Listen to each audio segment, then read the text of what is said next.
This episode will be in English. The introduction, the first 2 minutes, will be in Swedish. So, non-Swedish speaking listeners, please bear with me.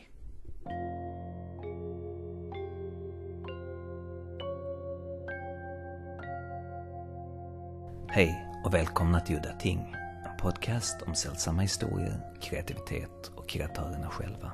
Jag heter Henrik Möller, musiken är skriven av Testbild och den fina loggan till podden är gjord av Malmökonstnären Nalle Chinsky. Det här avsnittet ska handla om den italienske regissören Dario Argento och främst hans trilogi The Three Mothers, som börjar med Suspiria, sedan Inferno och avslutas med den katastrofala Mother of Tears.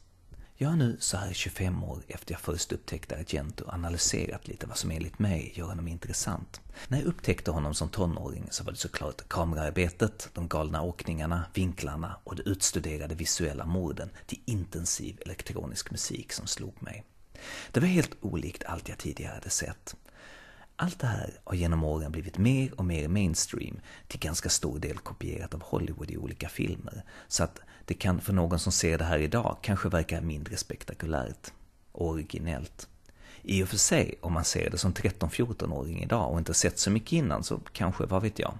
Men det som gör att jag kan titta på hans filmer än idag är det oväntade, det ologiska tänkandet som gör filmerna fräscha och spännande. De följer en sorts drömmens logik och har en unik visuell look, djupt integrerat med de intensiva ljudlandskapen. Så det är bara släppa allt traditionellt filmtänk, luta sig tillbaka och låta sig svepas med. Extra mycket så, just i filmen Inferno, som vi ska tala mer om en stund. Gäster idag är Troy Howarth, som jag tidigare intervjuat om Fulci, och Maitland Mcdonagh, som skrev den allra första boken på engelska om Argentos filmer. Och det var just den boken jag själv köpte tidigt 90-tal, så därför var det extra kul att intervjua henne. What was it that attracted you to Dario's films? I think that from the start, what appealed to me about Dario's movies was that they appeared to take place in a rational world and didn't. And that's a relatively unusual thing in really any kind of film, whether it's a conventional genre film or a more highbrow drama or suspense film. They, by and large, choose a side. Either they are about rationality and it's taking place in a world that's recognizably a world like the one you live in, and the things that happen, even if they are somewhat heightened for the filmic experience, are things that are understandable, that you could see that happening to somebody, you could see that even happening to yourself. And in Argento's movies, perhaps with the exception of Suspiria and Inferno, which are pretty firmly committed to that supernatural world, they start out looking as though they take place in a fairly reasonable facsimile of the real world, and then step through some kind of cloud door into a world of complete and utter craziness. Filmmaker Richard Stanley first met and befriended Dario in England when he was 14 years old. Where was it? Was it at the premiere of Tenebrae?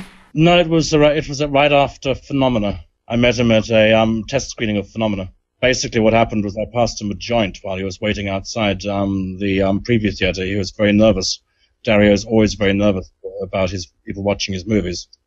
And then he wanted my phone number and address, which I gave him.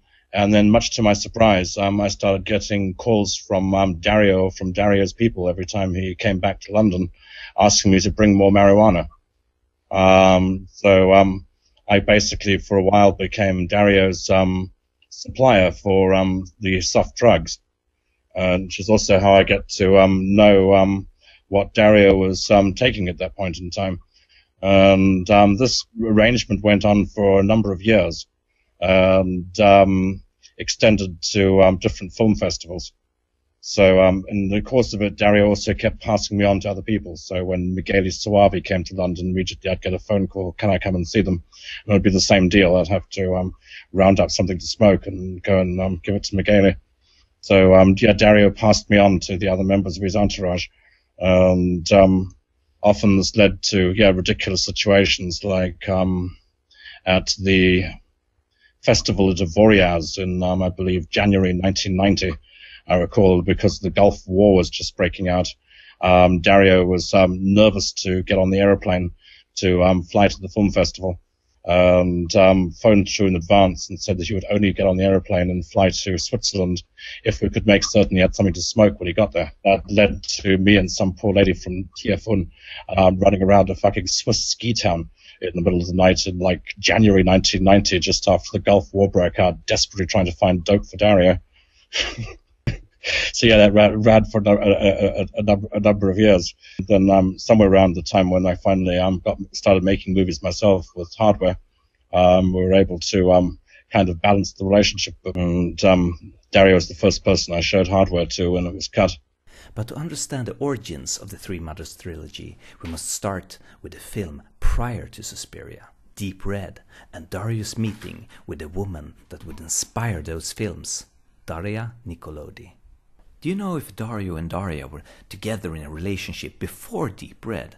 Because even in Deep Red there are occult objects, statues, the medium and the paintings. Alan Jones says that it was Daria who got Dario into occultism. So according to this, they must have been together before Deep Red. As a matter of fact, Daria had done a film for Elio Petri called Property is No Longer Theft, which is a very good sort of satirical movie. And she has some very revealing nude scenes in it. And apparently Argento saw the movie. He was a big fan of Elio Petri. And he saw the movie and basically said, I want to meet this woman. So that was around 1973 or 74. And they first met when he was putting together Deep Red. He basically wrote the role of Gianna Brezzi for her. And they fell into a relationship during that movie. It was the happiest time that they'd had together. I think that's the reason that Daria is at her most glamorous in that movie, and she's also playing a very upbeat character who she's hurt at the end of the film, but she does survive. We know from the dialogue that she's going to pull through and be okay, whereas later on as their relationship started to fall apart, you could see that not only was he starting to make her look very unattractive in some of these films, but he also would give her really vicious and violent death scenes. So, what about the occult imagery in the film, the paintings? You know, you have the usual trope of the giallo protagonist who has seen something very important, but he can't quite process it correctly, and he spends the better part of the movie trying to remember what it is that he saw. Argento was very fond of that tactic. He used it right away in Bird with Crystal Plumage, and I think it's the best example of that in Deep Red is that idea of the painting on the wall. David Hemmings keeps talking about, I saw a painting, and somebody must have taken it away or rearranged something here because it doesn't look quite right. Well, of course, what he doesn't realize is that he didn't see a painting at all. He saw a mirror, and he saw the killer's face reflected in the mirror. So that's a great visual trope as well.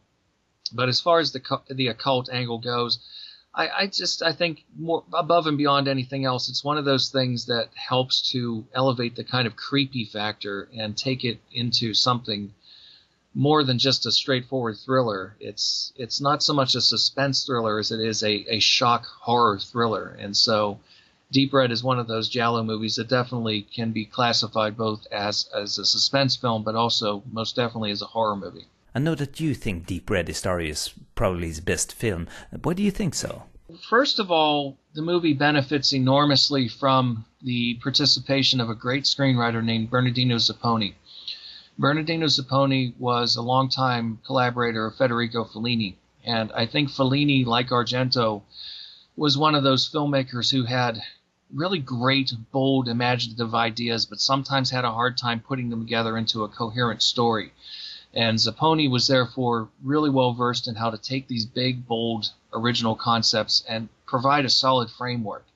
And he does the same thing with Deep Red.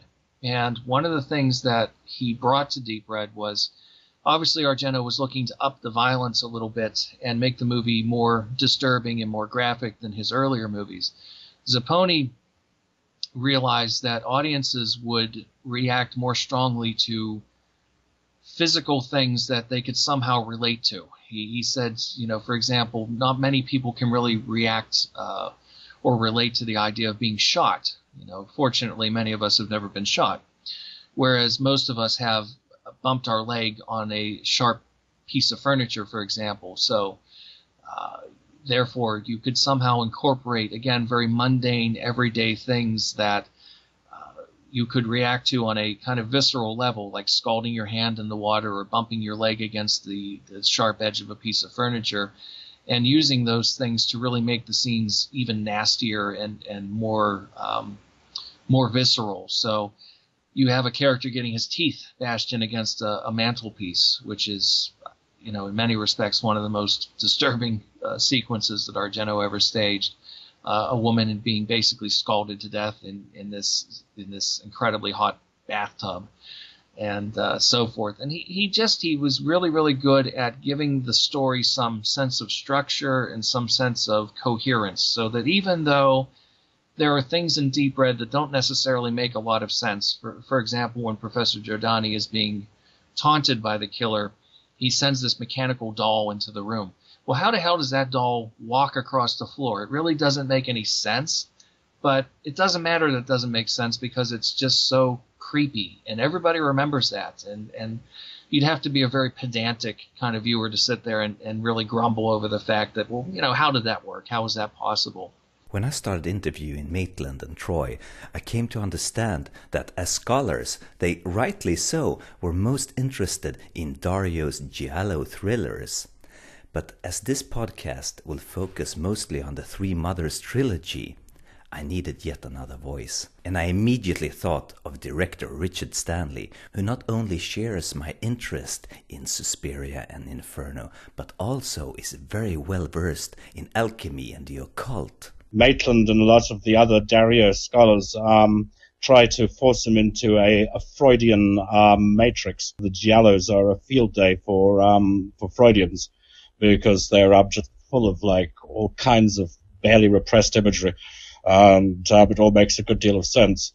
But it seems to me that Suspiria and Inferno are essentially Jungian works and don't really fit into quite the same critical matrix. I think these films puzzle them, just like the supernatural tends to puzzle folk when they don't believe in it. Deep Red was a big success, and according to legend, Dario found himself traveling to America to talk to a production company about making an H.P. Lovecraft film. What Lovecraft story this was supposed to be based on, we don't know. But later, many years later, in 1990, there is an interview where Dario talks about his love for Lovecraft and his enthusiasm about one day bringing Lovecraft to the screen. I like Lovecraft, to make a picture about Lovecraft, but it's difficult because it's very difficult, more difficult than Edgar Allan Poe, because the tale of Lovecraft are the monster in invention, but no story, only emotion or suggestions. No, very suggestive. I'll try maybe next year. I think Argento at his best period in the 80s and 70s and the 80s, if he would have tried a Lovecraft film, I think he could have made a very good one. But apparently their ideas were too terrible, so Dario said no and returned to Italy, determined to make a supernatural film. And Dario claimed he had always been interested in witches. I think part of that certainly was related to Dario. He felt, and if this is the case, he was right, that the giallo was really pretty much at the end of its useful lifetime as a form. Dario, although I would never call him a great businessman, did come from a film production family. His father was a businessman. So I think that he was, by his upbringing, in a position to recognize that this particular genre was on its last legs, and that maybe it was time to think about doing something that was slightly different. And yet, clearly, he was drawn towards the cinefantastique. He wanted to make some kind of fantastic film. Supernatural horror did appeal to him in the sense that he read supernatural horror stories as a kid. He loved Poe, for example. And I think that those stories had a really deep impact on him, perhaps in ways that he didn't even think about. Because the thing that I always liked about the science in Dario's movies is that it's bizarre science. And you see that kind of thing in Poe. See that notion of, the murderer's face is visible on the retina of the dead person, or the XYY chromosome configuration predisposes you to be a psychopathic murderer. And that's nonsense. It's nonsense. It's weird science, not science. And that, I think, is probably part of the reason that Frankenstein appealed to him as a story, because that, too, is weird science. And the spark of life is not electrical. The reason that real science doesn't appeal to him is because real science is intensely methodical. You do not take the second step until you are absolutely sure that your first step is in the right direction, and you don't take the third until you're sure about the second. And that's not Dario. Dario is much more intuitive, much more free-form. I mean, I think if he were a painter, he would probably be an abstract painter, not a figurative painter, because he would find the demands of figurative painting just too confining. And it would be all about color and shape and shading. Tell me about how the whole Suspiria thing started. Daria had an experience, and I'm trying to remember the details of it, and I can't, but she had maybe an aunt or some other relative who used to tell stories about having gone to a boarding school that was run by witches. And so that fueled her imagination. And Dario Nicolodi said to him, you know, this could make a really good kind of horror thriller film with, you know, this idea of the school being run by witches. Looking closely at the movie, I would suggest that it was probably some connection with the Theosophical Society or Rudolf Steiner, because we note how within the Waldorf schools and within Steiner's work, you've got eurythmy and a lot of dance-based ideas. And hidden within Suspiria, we can see the, for instance, that recurrent plaque outside the building saying Gurdjieff resided here, and the dates. And I often wonder whether Eleanor Marcos isn't a completely deranged reimagining of Helena Blavatsky. Try to think about what kind of school Daria's mum or grandma might have been at that would have inspired such a movie. I guess that's what took me down the route of imagining that maybe it was Steiner and Blavatsky, but put through like a really distorting prism. Like it was a story that was told by the grandmother to the mother, who maybe told it to Daria, who then repeated it to Dario, who was probably on drugs in the 70s and imagined this really insane version of the initial anecdote. So yeah, trying to figure out where this esoteric stream enters into Dario's work is tricky. But it does feel like maybe Dario Nicolodi is the first one to plant the seed. Another influence on Suspiria is undeniably English writer Thomas de Quincey, most famous for Confessions of an English Opium Eater, his second book after Opium Eater, Suspiria de Profundis. And in that book is the concept of the three mothers. Major Tenebrarum, Major Suspiriorum, and Major Lacrimarum. And, you know, if this first film goes over well, maybe you could even do follow-up movies and do one for each of the three evil witches. And he and Nicolodi wrote the script. And according to Nicolodi, she was very unsure because even by this stage, things were starting to sour a little bit between them. Argento is apparently a very credit-hungry kind of a filmmaker, and he likes to take credit for everything himself. So she said she wasn't even sure if he was going to give her a credit on the film as a co-writer.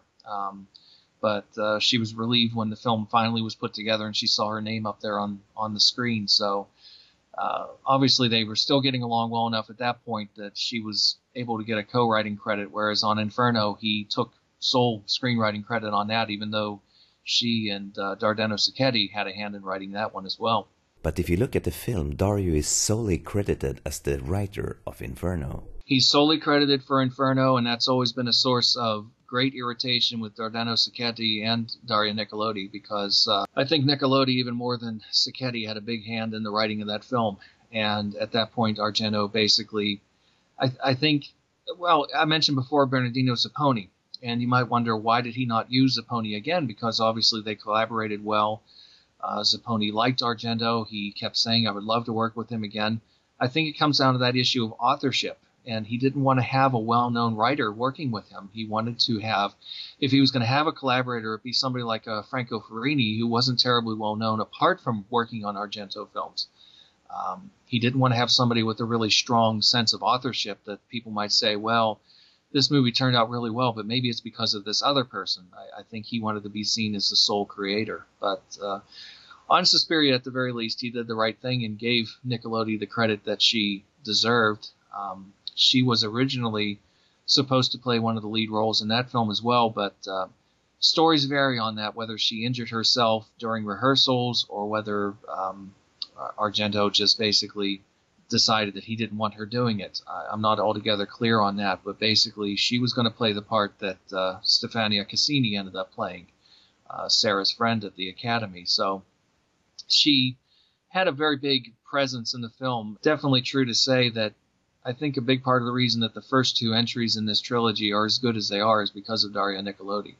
The look of Suspiria is something else, and as I mentioned before, Dario said that he was inspired by Snow White and the Seven Dwarfs, and it took me some time to understand that this was not story-wise, but visually. Snow White and the Seven Dwarfs was the first Technicolor animated feature, and at the time it was quite controversial, because parents claimed that the bright colors might damage children's eyes. So Dario used, by the 70s, old, outdated Technicolor stock that was processed in a way that's been explained to me, but I still don't understand it. But anyway, it looks astonishing. Visually, he was very impressed with the look of that film, and he was very clear and very specific with his cinematographer that he wanted that kind of very, very strong color. As a matter of fact, he was originally going to have Luigi Cavalier, who shot 5 Days in Milan and Deep Red, photograph the movie, but Cavalier apparently said it's impossible to recreate that kind of look. There's no way to do it. And Argento basically said, okay, I'm not going to use you. And he got a hold of Luciano Tovoli, and Tovoli knew of a way to make that work. And the results were astounding. I mean, the color in that film is almost three-dimensional. It just jumps off the screen. If you've never seen Suspiria, I urge you all to go and Google images of it. It's quite impossible to separate the images in Dario's films from the music of Goblin. How did this amazing collaboration begin? He said at one point that he tried to get Pink Floyd, and he also said another time that he tried to get Deep Purple. Now, I don't know if that's just Argento thinking big and saying, wouldn't it be wonderful to use these people, or if there was really ever a period of time where it looked like it was possible he might be able to somehow afford to hire these bands. But with Deep Red, he had originally hired the composer Giorgio Gaslini to do the music. Giorgio Gaslini was primarily a jazz musician, so he made sense for the film in the sense that David Hemmings plays a jazz composer. Jazz music is kind of worked into the film. You see him playing the piano and so forth, rehearsing with his ensemble and talking about jazz music. Gaslini started composing the music, and Argento wasn't very happy with it. He thought it was maybe a little bit old-fashioned and not quite what he wanted for... I think what he saw this film would be kind of an assault on the viewer's senses, visually and orally. So he wanted to have music that was really, really strong. And Goblin at that point was, I believe their name was Cherry 5. He was familiar with them. He had heard some of their music and basically went to them and said, guys, I'd love you to do this movie, but you're going to have to change your name because that just doesn't, it doesn't sound right for a horror film. So they changed it to Goblin, and basically Gaslini was removed from the film. Goblin, I believe, performed some of the music that he wrote in the same way that they also apparently performed the music that Stelvio Cipriani wrote for the Giallo movie Bloodstained Shadow. But they also came up with original compositions, all of the famous pieces in the movie, the Deep Red theme, the Death Dies theme. The really aggressive sounding music, I think, is primarily Goblin's music, whereas some of the rest of it was written by Gaslini.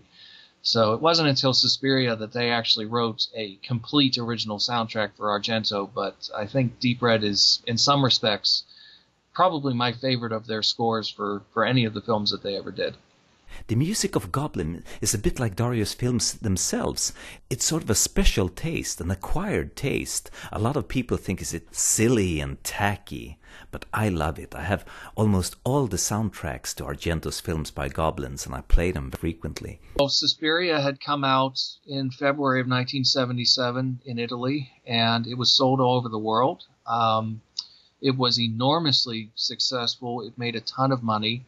20th Century Fox actually picked it up for distribution in the United States, but they were kind of embarrassed by the movie. I think they didn't quite know what to make of it, and I think they were worried if the movie didn't go over well, it would look badly for them. So they actually created a subsidiary label called, I think it was International Screen Classics.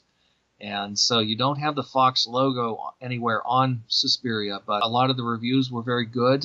I mean, they obviously focused on the fact that it was all style and very little substance, but that was okay because that was absolutely what it was intended to be. During that time, Argento worked with George Romero on developing Dawn of the Dead. Again, another hugely successful movie, and another movie scored by Goblin. And in that case, Argento created a deal with Romero whereby Romero had the control of the movie in the U.S., but Argento had the control of the rest of the world. So he created his own edit of the movie, and as a matter of fact, used much more of the Goblin music than Romero did in his cut of the film. It was another one that helped to make Argento into absolutely the biggest horror filmmaker in Europe, because that film was so enormously successful. 20th Century Fox got involved, and Dario more or less got a carte blanche to do whatever he wanted in terms of a sequel. And the sequel was Inferno.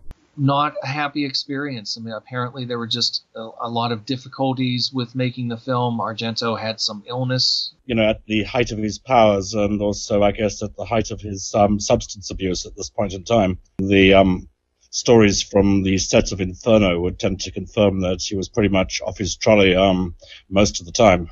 And it's also clear that something was going badly wrong in his life at that point in time. His relationship with Nickelodeon was starting to go even further downhill, so they were probably fighting a good deal of the time. He had difficulties with some of the actors. You know, he had difficulties with the actor Sasha Pitouf. Hoping I'm pronouncing his name correctly. He plays the antiques dealer Kazanian, who ends up getting killed in Central Park. Apparently had a bad relationship with him. They didn't get along very well, and Argento took out some of his frustrations on him during his death scene by really allowing the conditions under which it was shot to be very unpleasant, with rats running all over him. And probably significant that the original lead man, James Woods, dropped out of the project. We don't know why, but obviously they had a hard time holding the lead man down. It's extremely strange to me that they were able to proceed with the project despite not having any named cast members. Dario never confided anything about that to me, but I will say that Dario not working with James Woods was probably a really, really, really good thing. Because James Woods is an incredibly difficult actor and an incredibly strong personality and an incredibly talented man. But I just see the two of them like two of those bighorn sheep just running at each other, bashing their skulls together until one of them broke. I have trouble seeing that as a really good creative collaboration. And sometimes, of course, that kind of conflict does produce great filmmaking, but I'm not sure that that would have been the case in that case. Dario replaced James Woods with Lee McCluskey, who was a pretty, outside fucking choice for a lead man. I mean, who the fuck is Lee McCluskey? Yes, I know who he is, but why? He has that look. He has that, kind of 70s porn star look with his mustache and kind of permed hair. And, you almost expect him to be wearing gold chains around his neck. He was a TV actor, mostly famous for the film The Bermuda Depths with Carl Weathers. Carl Weathers being mostly known as Apollo Creed in the Rocky films. It's a film where they are being threatened by a giant turtle. I couldn't understand why Dario had let a great actor like James Woods go and hired Lee McCloskey until I found out that Lee McCloskey was obsessed by occultism and alchemy, exactly what Inferno was all about. So I'm guessing that what must have happened in classic Dario fare is that they met in a club, smoked some weed, and Dario said to himself, "This guy knows exactly what my film is all about, and therefore he can also play it." It's just like he chose Michael Brandon in Four Flies on Grey Velvet because of his eye color, or Ava Robbins who changed his sex but still had his penis left, something no one in the audience would know except for Dario. See, I get the sensation it was probably a troubled set. I get this from some of the things that Dario said in the press for Tenebrae, the subsequent movie, where Dario claims that Tenebrae was inspired by real events when he was being stalked by fans, and when Dario Nicolodi suspected him of being a serial killer. In fact, he claimed that Dario had suspected him of being the Ludwig killer. Ludwig being a then popular, then active serial killer in Italy. So I can imagine if your partner thinks you may be a serial killer, it doesn't speak well about about how his home life might have been at the time. For the record, Ludwig turned out to be two Italian physicists who were not one but two, on those bizarre things, who apparently are out now. Dario was sick with hepatitis and had to direct some scenes lying down. Actress Irene Miracles got sick halfway through the shoot, so Dario rewrote the script and had her killed off so they could keep shooting. The script was rewritten daily, and Dario improvised more than ever. A probable explanation why Inferno looks the way it does. 20th Century Fox was openly involved in the production of this film. I guess they were sometimes trying to impose decisions on him and trying to encourage him to do certain things. Although if you look at the way the movie turned out, it's hard to believe that an American studio could have had any influence on it whatsoever, because it's such a very strange movie. It's kind of the European art house movie of the three films. I think if they each have their own individual personality, it's the one that really feels like the art house movie. Dario said in an interview that Inferno was specifically about his research into alchemy, and in particular, demonic alchemy. And I don't know how personally he was into demonic alchemy. I'm not really a student of the occult personally. You know, Dario was a product of the druggy 70s, and De Quincey is all over those movies. So I think it's not really very hard to make the connection there between Confessions of an English Opium Eater and Suspiria, and particularly Inferno. Because those are totally druggy movies, and they are great. I mean, everybody should be high when they see Suspiria for the first time. You know, we see in Suspiria, and in particular Inferno, a potpourri of esoteric influences, and to say you can detect Lovecraft's fingerprints on Inferno. Lightly, but they're there, because on some level Inferno does feel like Dreams in the Witch House, a heavily reworked version of Dreams in the Witch House. We're in an apartment building where it's living in the building, and moreover she's living in the space between the walls of the building, or beneath the floor of the place, which for me is definitely evocative of Lovecraft. And I wouldn't have been surprised if Dario hadn't actually read Dreams in the Witch House. Then, obviously most people are aware of the borrowing of the Three Mothers themselves from Thomas de Quincey, coming out of Levana and Our Ladies of Sorrows by de Quincey. And we've already mentioned that there's probably something coming from the Theosophical Society and from Madame Blavatsky and possibly Steiner. The other big giveaway, and kind of one of the more intriguing things in Inferno, is the book itself, the Three Mothers, the book that nobody ever fucking reads in the course of the movie, but keeps showing up and then getting stolen before anyone has a chance to actually figure out what it's about. The Three Mothers in the movie is credited to Varelli, the alchemist, who eventually turns up living beneath the floor in this space between the walls. And yeah, for me, it's very hard not to imagine that the character of Varelli is a fictionalized version of Fulcanelli, the master alchemist. I mean, picking up a copy of The Mystery of the Cathedrals by Fulcanelli and reading the preface where the publisher Eugene Cancelet talks about the recent disappearance or transfiguration of his alchemical master friend, it feels like a very strong echo of the section of text that keeps turning up in Inferno. I think this is borne out by La Chiesa, the church, the film that Dario allegedly wrote and produced for Michele Soavi a couple of years later, or at least at the tail end of the 80s. I think Inferno is about 1980 and the church is around 1988, 89, in which in the church you get to actually see The Mystery of the Cathedrals, the book by Fulcanelli, which is pulled out and brandished in front of the camera, which again would tend to indicate that Dario had encountered this book. At the very beginning, I thought Fulcanelli was fictional. It took a while for Mystery of the Cathedrals to be made available in an English language translation, a copy that we can actually buy. I mean, at first it was so mythical that most of my friends in America thought it was like the Necronomicon, and it was something that was simply a myth and didn't really exist. Paperback English language translation copy of Mystery of the Cathedrals arrived in the 90s. We were able to see that it was in fact a real book. Typically, Fulcanelli is credited with having written 3 books, of which the third book, the third key, is missing. The third key, described by Fulcanelli at some point as the verbum dismissum, or the missing word, the key that will make sense of the rest of the alchemical metaphor. The rest of the imagery is always missing. And Finis Gloria Mundi, the third book by Fulcanelli, is missing. But even weirder to me is that the second book by Fulcanelli, Houses of the Philosophers, exists, but trying to get an English language copy of it is super fucking hard. A lot of it can't be translated either. I mean, a lot of people say that Fulcanelli is untranslatable, simply because he uses the phonetic Kabbalah, which means that by translating the fucking book, you break the link to the phonetic Kabbalah.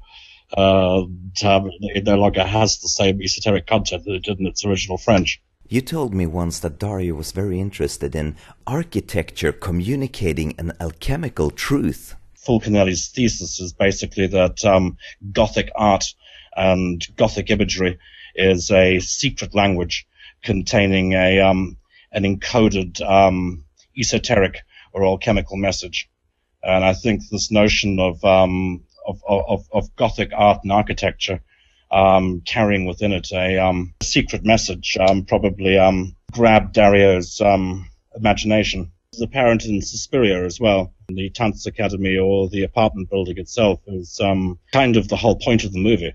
I mean, it overpowers the lead characters completely, in that I often feel like the human characters are just being shuffled on and off in front of the architectural background. In Suspiria, the sense that the wallpaper is more important than the foreground action kind of gradually seeps into consciousness as you're watching the movie. That amazingly, at the end of the film, we discover that the secret is in fact in the wallpaper. Jessica Harper steps straight through the wallpaper into the hidden world that's on the other side. And we also note when she enters the tunnel on the other side of the wall in Suspiria that they've painted elaborately all kinds of esoteric and Latin maxims on the wall, bringing out this notion, I think, that it's hidden literally in the building or in the walls. You see it in Shirley Jackson's haunting is rooted in the same tradition. I think that the Three Mothers tradition that Dario made up comes from, which is the tradition of some houses are just born bad. There's just plain something wrong with them. There's something, Hill House is the house where there isn't a single 90-degree angle from top to bottom. All of them are just a little bit off. I don't know if you've read House of Leaves. Oh yes, a masterpiece. And it's another one where you have that notion of the house where everything is wrong, where the exterior of the house is a quarter inch smaller than the interior, and that's just not possible, and yet it is. is, no matter how many times they take the measurement.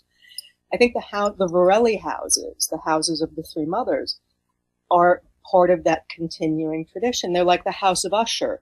And, you know, Dario is a huge Poe fan. The House of Usher is simply cursed.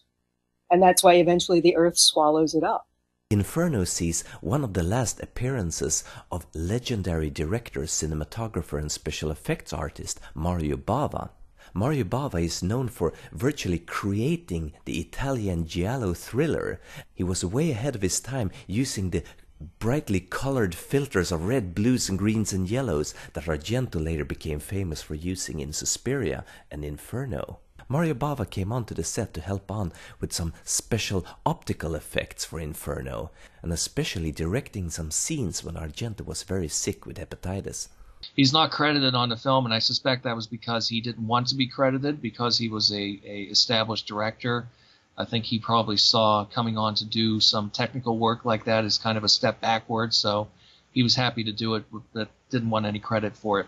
Both Argento and Niccolodi want to take credit for bringing Mario Bava onto the set, so that's one issue that will never be resolved. But I'll tell you, Dario had a very good relationship with Mario Bava. Argento later said that he didn't actually meet Mario Bava until he was making Deep Red. Of course, after Deep Red, Dario did 2 films with Mario Bava, the 2 last films that he directed, Shock and Venus of Eel. And she regarded Mario as like a father figure. She absolutely adored him. She even talked about when he died, she went to the viewing and asked for, you know, a chance to sit with the body for like an hour or two, just to sit there and be alone with her thoughts with him. So she really absolutely adored him. And Bava was a big influence on Argento, although Argento, I think, got tired of people pointing that out and would later say, well, no, he didn't inspire me at all. I'm more inspired by Ingmar Bergman and people like that, and which I think is a little bit disingenuous. I mean, there really is no Dario Argento-style horror films and thrillers without Mario Bava having been there first. But it's hard to say for sure whether Niccolodi or Argento asked him to participate in the movie, but he did come on and contribute some special effects. And actually, his son Lamberto was also Argento's assistant on this movie as well. For Inferno, Argento ditches Goblin's music in favor of Keith Emerson.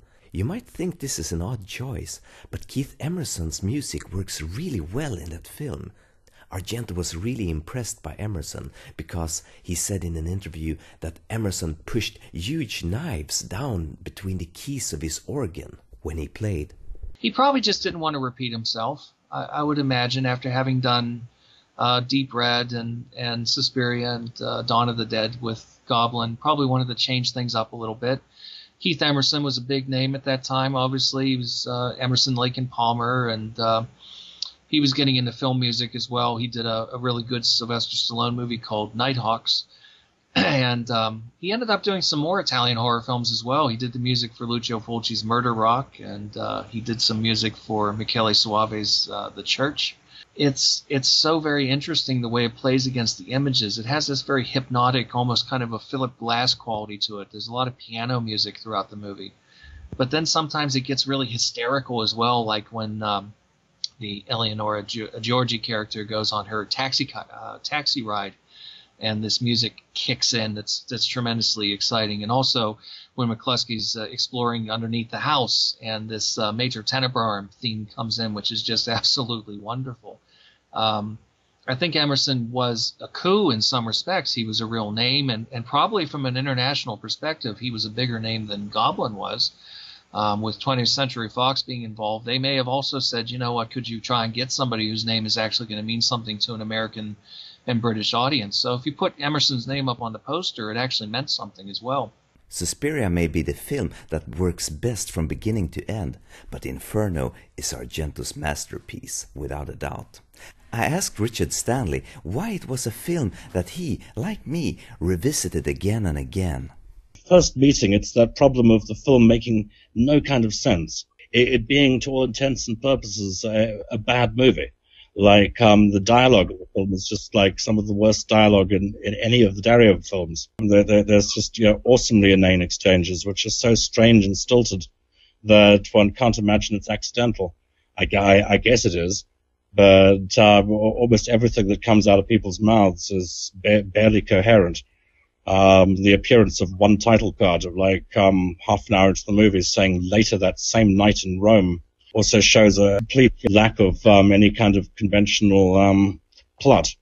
Which so yeah, the fact that on some level it doesn't make the blindest bit of sense and should be a terrible movie, yet at the same time somehow it's a great film. It may not be a good film, but it's a masterpiece. Trying to wrap my head around how that could be, I guess, drew me back again and again. I couldn't dismiss it as being complete garbage, but at the same time, I couldn't readily recommend it to people, which forces us to look beyond the surface of the movie to try to figure out what the fuck is really going on. If Dario is not actually interested in any of the things that normally make up a good film. It's almost like the collapse of the aesthetic superstructure, the plot and the characterization and the structure of the movie is kind of like the collapse of the apartment house itself, and the collapse of reason.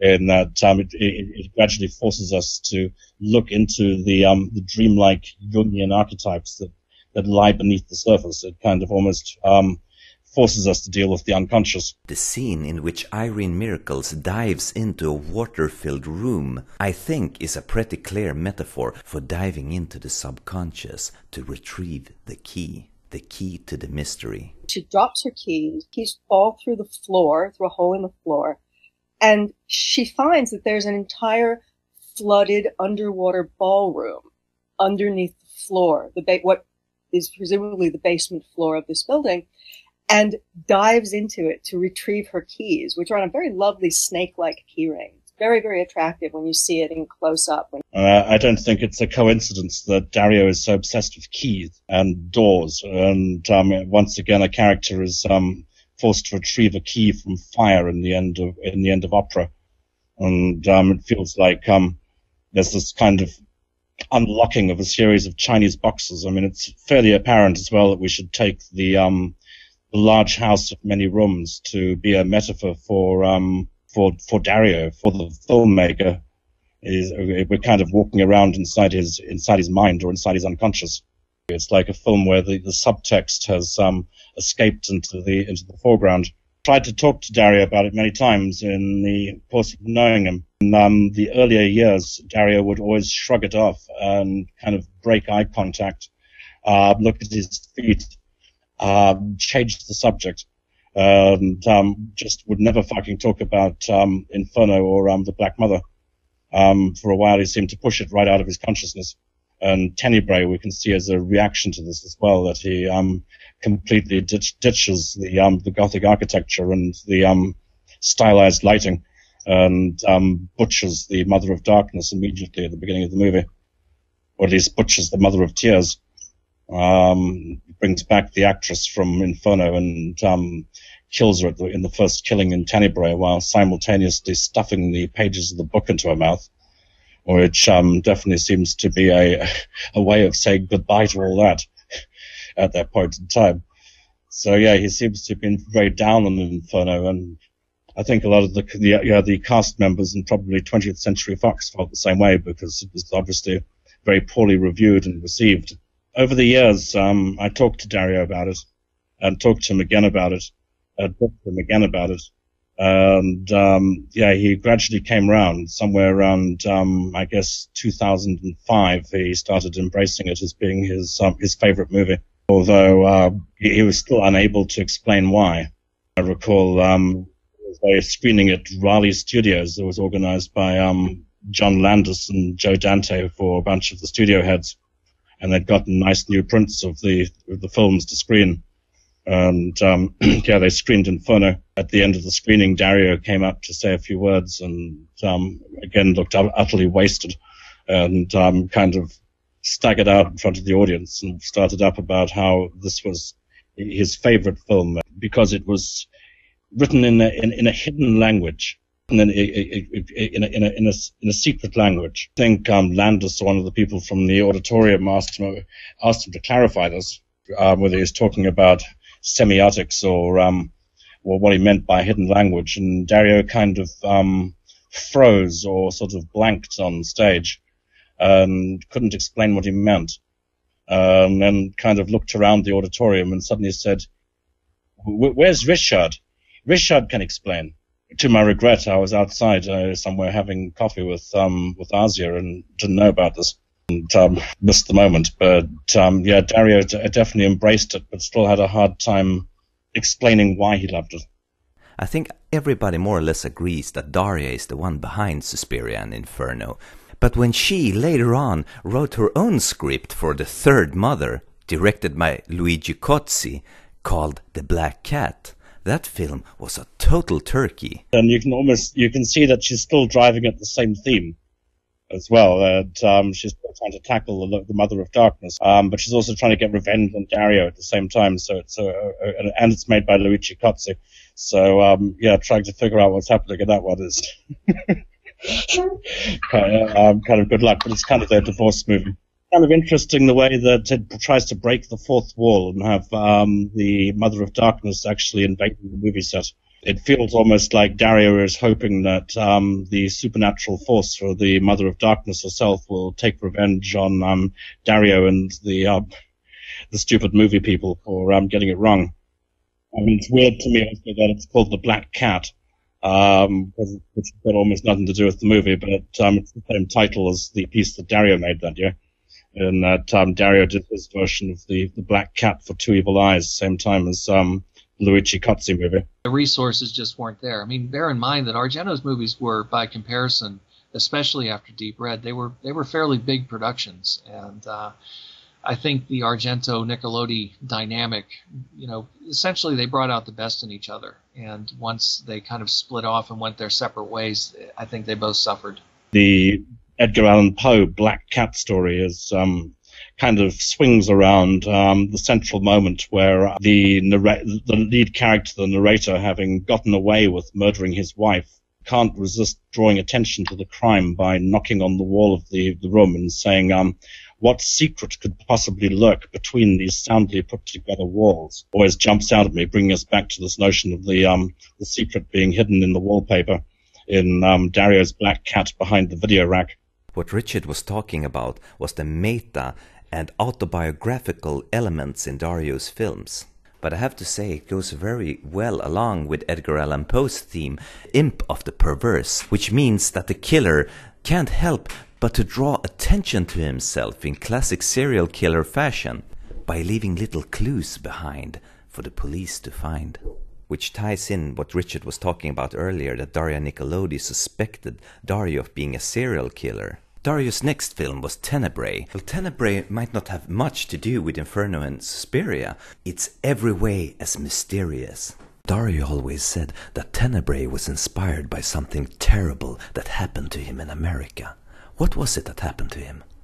He said he was staying in a hotel, and apparently there were some Japanese tourists in the lobby who were just randomly gunned down, which really obviously upset and disturbed him. And then apparently also he had a situation around the same time where a fan of his was reaching out to him and trying to make contact, and the fan was initially very pleasant and very appreciative and talking about how much his movies meant to him, but then eventually the letters started to get more and more unbalanced, and I believe it climaxed with some actual death threats. I think that was very much the basis of Tenebrae. The crazy fan, the desire to enact something that is a fantasy. You have a film which is just a representation of a fantasy act, a violent act, or whatever, and the idea that somebody could be potentially somehow unhinged by that. And I think also the notion of culpability between the artist and the violence that can erupt in reality is kind of at the background of that movie too, because as I'm sure most people who hear this will be aware, the writer protagonist in that film ends up being the killer. After a certain point, he kind of assumes the role himself. So I think it was that, and also the fact of just this kind of idea of random acts of violence. Argento said he was very disturbed by that idea of just very random acts of violence, as opposed to the kind of thing where you have somebody committing an act of violence, a murder for money or for revenge or for lust or whatever. Just this kind of idea of just a random, senseless killing. Tenebrae meaning darkness, and the whole film is super bright. Even the night scenes are brightly lit by lights we don't know where they're coming from. Just as you said, there's a wonderful irony in the fact that, yes, the title translates literally as darkness, but it is probably the most brightly lit Giallo movie I can think of. And that's not in a bad way. It's a very deliberate decision. Although nominally the movie is supposed to be set somewhat further on into the future, it's never really specified when it's supposed to be. Argento gave this kind of very vague answer that he tends to give, where he says, well, it's set after there's been some sort of catastrophe and there's less people around, and most of the people that are around are kind of rich and the poor people have kind of died off, and the only glimpse we see of the poor is this one tramp character who tries to attack a woman at one point. So everybody else seems to be very well-to-do and very affluent. To be set further on, it's a very 80s looking movie. It has that sort of very pastel look that you'd expect from like Miami Vice, for example. A lot of whites and cool blues and very, very bright lights, even at nighttime. It was photographed by the same cinematographer who used on Suspiria and who would come back later on to shoot Dracula, Luciano Tovoli, and they went for this very, very specific look, which Argento also said was very much inspired by the movie Possession, with Isabella Gianni and Sam Neill, a very disturbing horror film from around the same time. And he wanted to play with that idea of horror taking place in bright light. If you were looking for antecedents to that, I would point somewhat to Roman Polanski's Rosemary's Baby, which is kind of similar in that it takes place a lot in the daytime and also in very benign settings, the kind of places that we encounter on a daily basis. So it's not a kind of Transylvanian castle or some sort of Gothic setting, but it's horror placed in a very banal setting. Well, for sure it's a reaction against Inferno, and it's deliberate that the movie is so bright. One of the things, frankly, that I love most about Tenebrae is that Tenebrae is about fracturing that idea that your rational, analytical mind can be of any help to you in certain circumstances. Because there's Peter Neal, okay? He's a writer of best-selling crime novels. They're very popular. So clearly they're very readable books, because popular crime novels are not novels that force people to go into a state where they are reading the elusive subtext. It's about ratiocination, right? It's the Sherlock Holmes thing. And Tenebrae is kicking the legs out from under that kind of storytelling, precisely because it is about demolishing the house you built. I think it's an extremely daring movie in that respect, because it looks as though it's building on Dario's earlier work, as though it's going back to the Giallo again. And it's deranged. Absolutely crazy. That whole scene with the girl and the dog, where she's being pursued by this preternaturally persistent German Shepherd.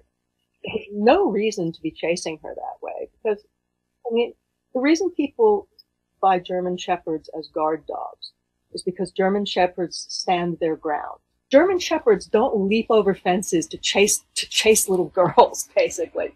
But I guess you have to go back to Freud to make more sense of that, because what's clear in all of the early movies is that it's always the mother. The mother or the wife is always responsible. This is completely consistent in the early Dario films, and probably reaches its apex with Eleanor Marcos in Suspiria, with this grotesque, terrifying mother figure. So we can for sure see a strong fucking maternal issue that hangs over the initial films. Also, the protagonists in all the early Argento movies are generally surrogates for Dario. They're all kind of long-haired, kind of passive, confused artist types. They're never action heroes. They're always musicians or people who are essentially analogs for Dario. They're always victimized by these terrifying meat cleaver wielding fucking castrating mothers, which just get more and more insanely frightening and powerful as the cycle goes along. There is that strange scene in Tenebrae where the killer is humiliated in his youth by a woman, and that woman isn't really a woman, a man that's had a sex change, Ava Robbins, who still had his penis left. And nobody in the audience would know this, nobody except for Dario. And in typical Dario fare, Dario chose her especially for this reason. Why is that? I have no idea. I don't know if everybody in the audience outside of Italy would have been aware of the fact that she was transgender. I mean, to look at her in the film, she seems to be a very beautiful woman. You wouldn't assume that there was anything kind of quote-unquote out of the ordinary about her. But Argento was very well aware of that. And if you watch the scene with that in mind, it lends a very interesting kind of element to the sequence. There's also a kind of vaguely homoerotic aspect to the sequence with these young boys on the beach. The woman who is not a woman in those high red heels on the beach. And you've probably guessed this, but just as a woman, I can tell you, you don't wear heels on the beach. They are not an effective form of care because you sink into the sand. Everything about that scene is in some way kind of mythopoetic. He slaps the girl and he runs away, and then they wrestle him to the ground, force him down to the ground, and she places her stiletto heel into his mouth, which is, again, it's a very obvious kind of phallic symbol. That she somehow devours their innocence, I guess, disillusions them at a very key point in their lives that particularly matters to Peter Neal. I mean, who knows what became of the rest of those little boys in white. It's very sexually charged in a very perverse way, and that is Tenebrae from beginning to end. It's very sexually charged in a very perverse way. It's one of those sequences that Argento was very good at doing, particularly at that time, that gives his movies a very stylized and very unusual kind of element. You wouldn't see this kind of thing in a typical thriller. One of the interesting things, if you listen to the commentary, the audio commentary track, whenever Dario gets the question about how personal this film is and why he decided to do the voiceover of the killer himself, he just says it's irony and it's a joke. Again and again these words come up, irony, a joke, and he seems a bit uncomfortable with it. And finally, when the interviewer asks him if he has anything in common with the killer, for example, the killer hates every sexual minority, Dario becomes very quiet, and it takes a long time for him to answer and says, no. Tenebrae is the movie where Dario's finally looked in the mirror too long and realized that the author is the real monster. I don't know why or what happened to Dario. A Freudian reading of the early movies would tend to indicate that something must have happened to him many, many years ago, because the secret seems to be very deep in the past, and all of the movies seem to keep swimming back to childhood or to some point in his early adolescence. And certainly that dream sequence rape thing is powerful in Tenebrae. But there's a sea change in Dario's movies partway through, where suddenly the killers become male. Tenebrae marks this transition where suddenly the artist identifies himself as being the fucking problem. And then this is borne out by, again, Two Evil Eyes, by Black Cat, where we see Harvey Keitel playing the killer, who is for the first time allowed to be the lead character rather than being a faceless off-screen figure. Moreover, Harvey's character is trying to prove he's an artist, and is pursuing the cat around, trying to photograph it, and is being criticized by people for his art, and also walls up his crime, tries to hide his crime behind the DVD video rack. This kind of gets resolved in a way in opera, where the lead girl finally hugs the killer and tells him that I love you, and they walk off together through a Sound of Music type field of flowers for a moment, and then the girl eventually, Christina Marcellak, ends up freeing the lizard, which is caught in the flowers, and says, "You're free, go away," and lets the lizard escape. The killer tries to justify himself in opera. We can imagine this being Dario, kind of a cry from the heart from Dario. The killer's last line is, "I didn't kill anyone. I was just trying to free their souls." So I feel somewhere around midway through his career, Dario stops blaming his mother, the dominating woman in his life, identifies himself as the problem. And round about that point in time where he starts actually kind kind of dealing with the problem, his work becomes a lot less interesting. Scarily, in the last bunch of Dario movies, after Dario's kind of identified the problem, he seems to start targeting Asia. For the listeners who don't know, Asia Argento, is Dario's daughter that became the star of his films from the 1993 film Trauma and onwards. Seems like he then the protagonist becomes a woman rather than an Argento surrogate guy. And again and again, Asia then has to defend herself from her fucking father, who seems to be trying to rape her, kill her, or disfigure her in movie after movie, which is super uncomfortable to watch. I've lost the plot now, which makes it much harder to champion the earlier movies. There was a time when every single one of the movies was a masterpiece, up until Trauma or 10 minutes into Stendhal syndrome. It was around about the time that he cleaned up his act and started going to bed early and started eating more healthily. It's a weird thing. You see pictures of him now. He's got a little bit of a pot belly on him. He used to be, he'd turn sideways and you couldn't see him. He was so skinny. His circles under his eyes. He looked like hell. I mean, usually people, who are involved in drugs are not doing well. You could see with Sam Peckinpah, for example, after a certain point when his drinking got out of control and he started doing cocaine, his movies started to get really, really bad. With Argento, I don't know, somehow maybe he was young enough, maybe he had that youthful energy and he had access to the best collaborators and everything, and it just worked for a period of time. But now, it's true, you hear stories about him on the set. He used to be notoriously nasty towards his actors. He hated actors for the most part. Daria Nicolodi talked about what a very, very nice man David Hemmings was and how rotten Argento was towards him. He had David Hemmings a bundle of nerves throughout that movie. And she said he was such a nice man and such an experienced actor, and he should have been grateful to have him, and he was just very nasty towards him for no reason. Whereas later on, you hear stories about him directing Max von Sydow in Sleepless, for example, and how deferential he was to him and how kind he was to him. And indeed, if there's anything good in Sleepless, it is Max von Sydow, who's a great actor and could probably give a good performance no matter who's directing him. But it's funny, it's like Argento has become a happier, more content, more grandfatherly type man, but somehow in the process he's just somehow forgotten what it was that made his earlier films so good. Now, unfortunately, we have to deal with the third mother, the third part of the trilogy, The Mother of Tears. I don't know what to say about it. The thing is, I bought it on DVD. I didn't have any expectations. I thought this is probably pretty bad. But I watched it, and even though I had low expectations, I thought it was terrible. A few years went by, and I thought, maybe it wasn't so bad. I watched it again, and yes, it was terrible. This repeated itself. A few years later, I saw a trailer of the film. I thought, maybe this wasn't so bad. And I watched it again, and so I sold the bloody DVD. Well, let's put it into context a little bit. In the late 80s, he finally decided to go over to America and try his hand at making movies over there because I think he felt he had gone as far as he could in Italy, and he wanted to sort of conquer the American marketplace.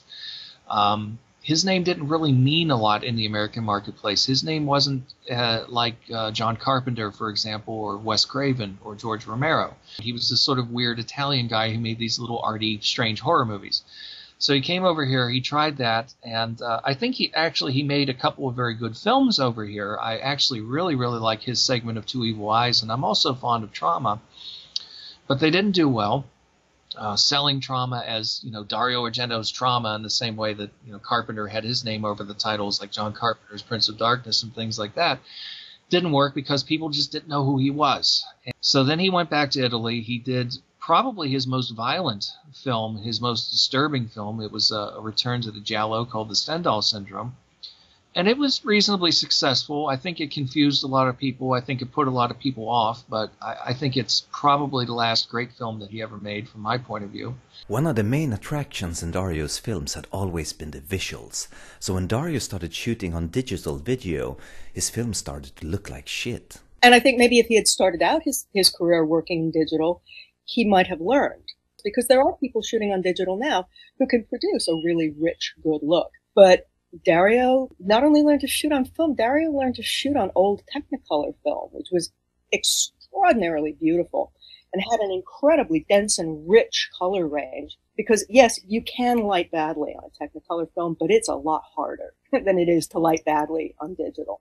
And bad lighting on digital makes your movie look like crap. And Stendhal Syndrome was the first film he shot digitally. It's the first Italian film to use digital technology. It was the very first Italian movie to use CGI. The CGI is not very good, but I think it's justified in the context because these kind of surreal visions. So the fact that it looks a little bit fake and a little bit crude, I think works okay for it. I know in the Stendhal Syndrome, for example, he was finally able to do a shot that he wanted to do all the way back in Phenomena. Towards the end of Phenomena, Daria Nicolodi gives Jennifer Connelly some pills to take, and he wanted to do a shot of the pills going down the throat. And, they tried doing it practically by building a big, esophagus and stuff like that, but it didn't look good, so he dropped it. So with the digital, he was able to do that in the Stendhal Syndrome, and Dario Argento takes some pills towards the beginning of the movie. But then after that, he did Phantom of the Opera, which was it was a weird movie the way it came about. Basically, Claudio Argento or somebody basically put a poll out in the Italian newspapers and basically encouraging people to write in and say, what would you most like to see Dario Argento do next? And the overwhelming response was Phantom of the Opera. So even though he had already made Opera, which was kind of a giallo version of Phantom of the Opera, he decided to go ahead and make this film. It was a very big budget movie. It was shot largely in Hungary, and it had a lot of money behind it, and it was a bomb. It went over terribly. It lost money, and it really kind of damaged his place in the Italian film industry. In some respects, it helped to kind of kill a certain kind of Italian genre film, because at that point, producers basically said, we're not willing to put money into these movies if even Dario Argento movies are going to lose money at the box office. So you don't see a lot of Italian horror films from that point on. And Phantom of the Opera to this day is regarded by many people as a horrible film. After that, it was like Argento couldn't quite somehow come up with a really good, coherent movie anymore. It was like he somehow went astray. And Mother of Tears was basically his ace in the hole. This was the project he'd been holding on to for a long time. That was, and I think Alan Jones even said this, that Argento knew that as long as he had the third Three Mothers film on the shelf, he had something that he could put out that he knew would probably make some good money. So, in a weird sort of way, he must have been aware of the fact of what audiences expected from this movie. He must have been aware of what they wanted. And it was like he perversely went out of his way not to deliver it. And it's evident in so much of the movie, which is photographed in a very realistic way for the most part.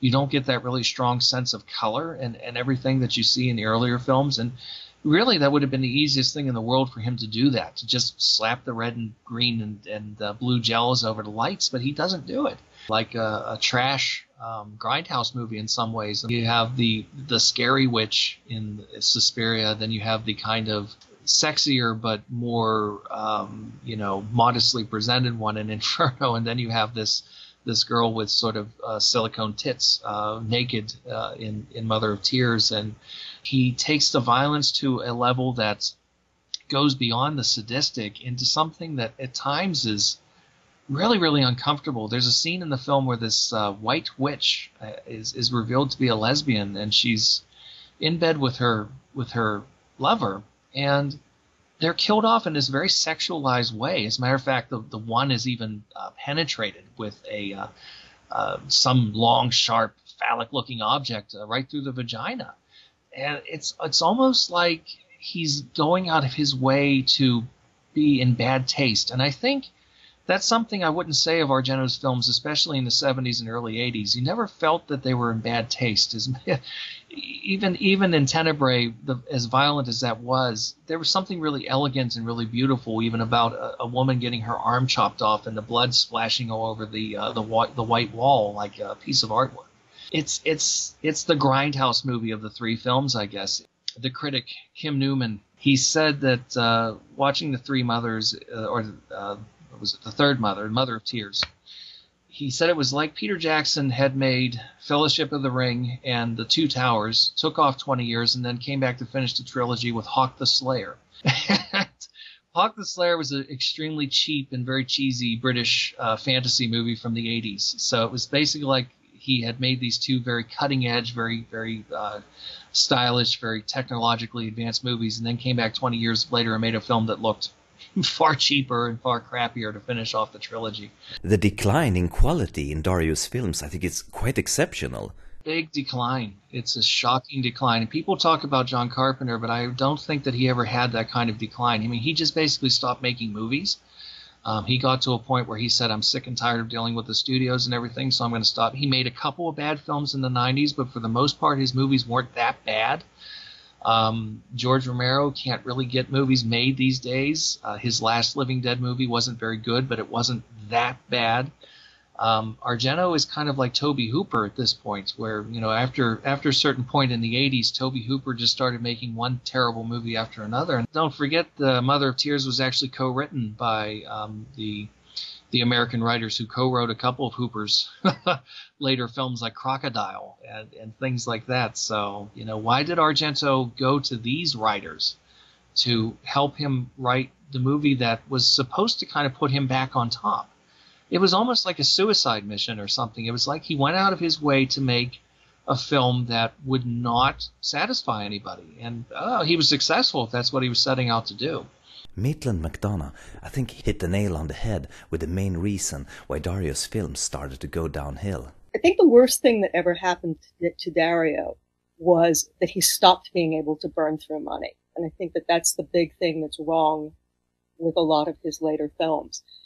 Because unlike a lot of filmmakers, he never, I think, really learned the hard discipline of, you're not getting another 5 days, period, end of report. You are not getting that location. Sorry. We're not paying for it. I think it's part of the reason that a number of his later films feel very thin, because in the case of a number of his earlier movies, the screenplays are not their strongest aspect. But the visual component of the movies is so strong that you don't care.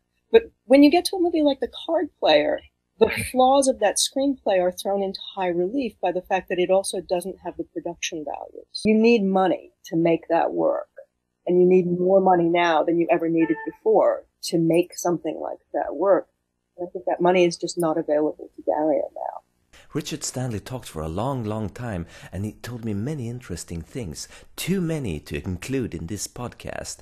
But Richard Stanley has for many years had a blog that chronicles his encounters and thoughts on the three mothers and Dario. So if you want to read it, I will include a link in the show notes to SoundCloud.